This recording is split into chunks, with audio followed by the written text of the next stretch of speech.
Hello and welcome to the Election Chaser, coming to you live from the National Tally Room in Canberra. I'm Craig Rucastle and I'm joined once again by the ABC's chief political commentator, Chris Taylor. Thanks, Craig. Good evening. And the ABC's election analyst, Julian Morrow.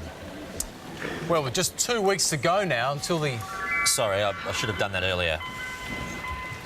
Just 2 weeks to go until the close of polls. Let's recap on the current state of the board, Julian. OK, well, only one seat decided at this stage after Chris called Dobell for the Liberals. So this is how the chamber's looking currently.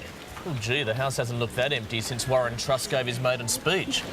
However, we should also note that Labor hasn't formally conceded Dobell yet. And for the sake of argument, let's put that back into play. OK, well, if we go back to the chamber, I'll just take Dobell out of play, and you see that's one down for the Liberals.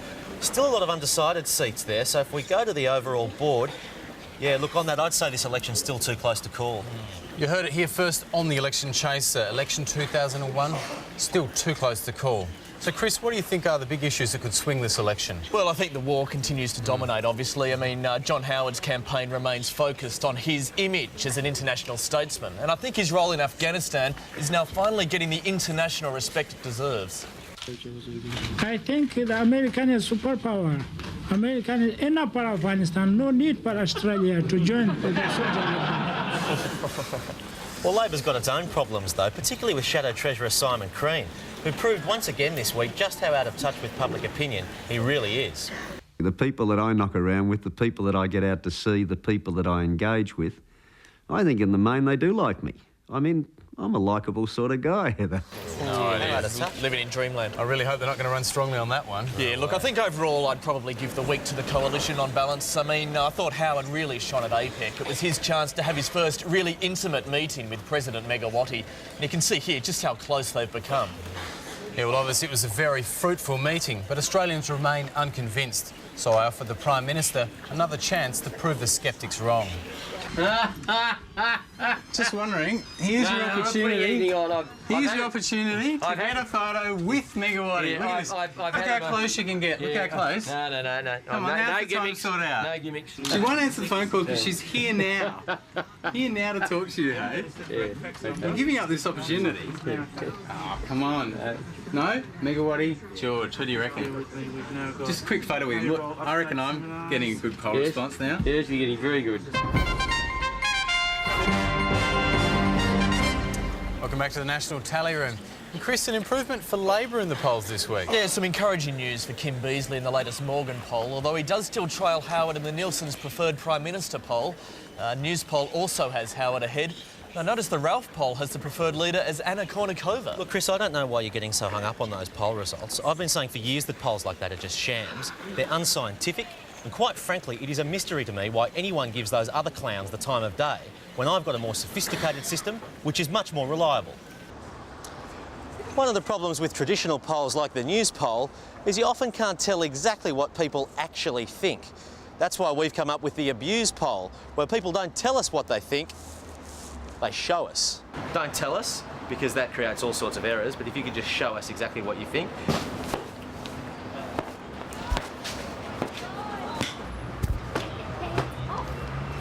Be silent, Philistine, be silent, be silent, be silent. Yeah, OK, we get that? One for Mr Beazley. This is the most strange one. Well, it's a scientific poll. We need to conduct it in the tent because it's a controlled environment. So here's your chance to show your national leaders what you think of them. Which one felt better? If perhaps you can show us your preference in a very physical way. I'm going to smash this bloke. OK. Strongly anti-Labor at this stage. Definitely. OK. I love you, Mr. Beazley. Have another debate, you coward! Another debate! It was the best television I've ever watched! Good work, Kim.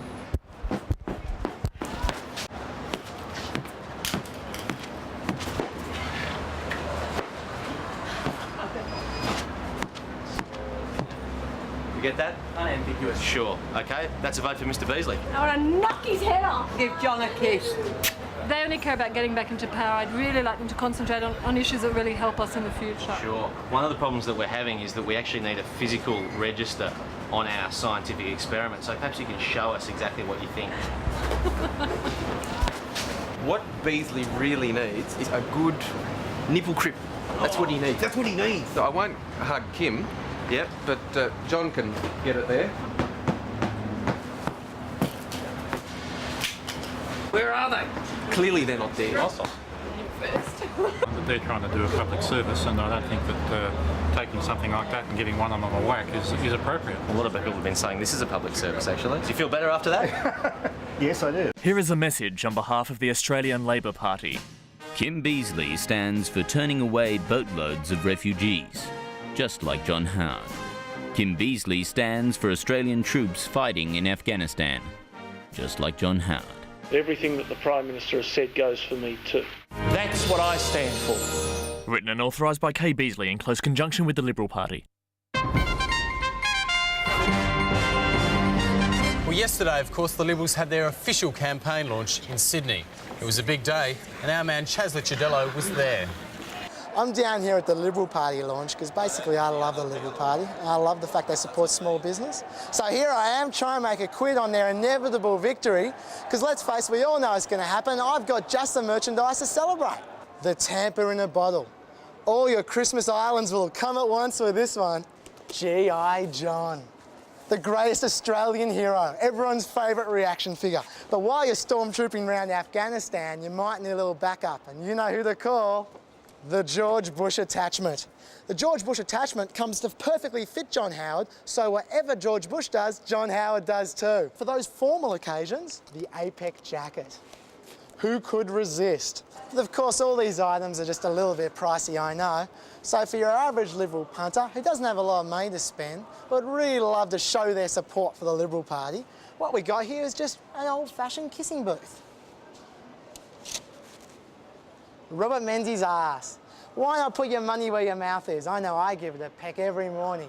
Hey, sir, how are you? Hello. I got some great merchandise for you here. What do you reckon? I can see that. That's Celebrate the Liberals' victory before it happens. Ideal for any mantelpiece. Where do the proceeds go to? The proceeds go to me. Do you? Lucky fella, I should have thought of something like that. That's right, that's right. G.I. John doll. What do you reckon? This is pretty good, don't you think? It's magnificent. Are you going to be the last Liberal without a G.I. John doll? G.I. John better doll. with your time instead of criticising the Liberal Party and go and do something productive. I'm just trying to make a quid. It's just a struggling small business. Waste of time. Get a life. Why you think of... you've got to take this thing. You got kids? The kids you will love start it. handing stuff around like that, you could finish up getting yourself hurt. Oh, why do you think that for, sir? Very easily. G.I. John. Yeah. Don't reckon that's cool? I reckon the kids will love it? He's keeping Australia safe. He absolutely is. Oh, so close, but still. Malcolm Fraser said life wasn't meant to be easy. Malcolm Fraser. Robert Menzies ass, what do you say? Fantastic. Every good Liberal won a peck. A kissing booth, you'll love it. Robert Menzies ass. Menzies was excellent Prime Minister. That's right, that's why you should have a kiss. Only for... He's wanted. Yes, he's wanted. You are not men. Jeez, they're tough today. They're not kidding when they say the economy's slowing down. I mean, if you can't move this stuff at a Liberal Party launch, where can you move it? Guess that's one more small business going under. Election. Which one was that? Oh, the national election. I am a young Liberal, and I'm fucking proud of it. And John Howard and your GST, mate, bring it on any day. Announcing a very special piece of Vice-Regal memorabilia. The Governor-General's rubber stamp. This timeless anachronism is ideal for endorsing any decision that's already been made. I finished the shopping. It's not finished yet. The Governor-General's rubber stamp is perfect for making a purely symbolic contribution to your household. I'll just play my part. You can give your assent to just about anything. What do you think? I'll ratify that. The Governor-General's rubber stamp. It's an offer not even Sir John Kerr could dismiss. Welcome back. We're in the National Tally Room where Australia's future hangs in the balance. And it's been another tricky week for the Democrats. Well, that's right. The leader, Natasha Stott-Despoja, found out this week that she doesn't relate to youth nearly as well as she thought. And then there was the controversy over their preference deal with the major parties. Yeah, that's right, in line with the Democrats' new policy of keeping the bastards in Parliament. Yeah, that's right. Now, I wouldn't mind having a look at more seats, Julian. Can we have a look at the seat of Afghanistan? Sure, I'll just bring that up. Afghanistan, obviously a new seat in this election. Well, it's a really crucial seat, isn't it? In fact, I'd suggest that whoever wins Afghanistan will probably take out the election. Yeah, and the war's really dominating as the big local issue over there. As you'd expect, look, the coalition polling very strongly. Well, they've poured enormous amount of resources into the seat. I mean, 1,500 campaigners, millions of dollars. Yeah, it's going to be very hard for the coalition to lose that from here. And the fact is they've really got to win Afghanistan, don't they? Because it's now becoming clear they're not going to hold Indonesia. Can we just bring that up? Yeah, the Libs are having real trouble getting their message heard in Indonesia. They've pretty well given up on it, and I'm actually predicting that Indonesia will go to an independent on local issues. You're watching the Election Chaser live from the National Tally Room. This child has been abused. At just 4 months old, Amy was taken from the arms of her mother and kissed by a politician. Every election, thousands of young babies like Amy are cynically exploited for political gain. These babies need your help. Please call now. Together we can stop this needless slobber. The issues. Leadership. Beazley and Howard are both very qualified wartime leaders. Kim Beazley was Defence Minister 11 years ago, during peacetime. John Howard has been a wartime Prime Minister for a month. Both have proven their leadership qualities by agreeing to follow whatever George Bush says.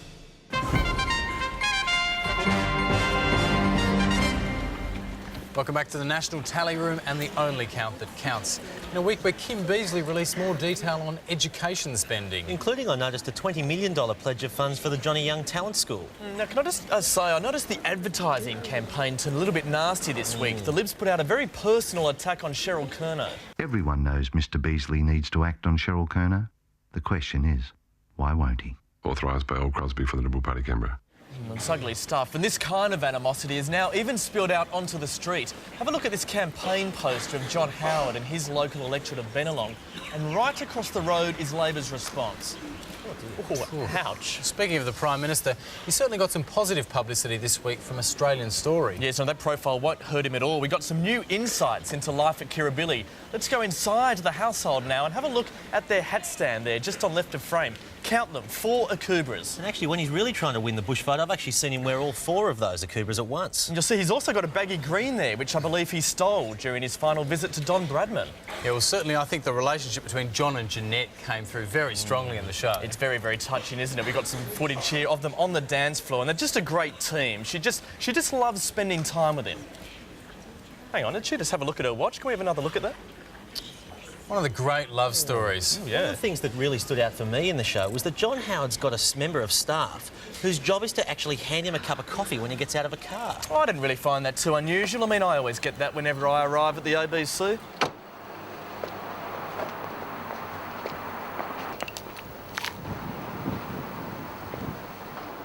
The recent tragic events in the United States continue to touch our world.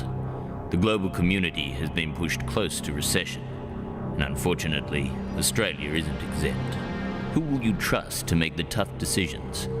Who will you trust to keep us on a firm footing? John Howard, a vote for stability. Keep Australia in safe hands.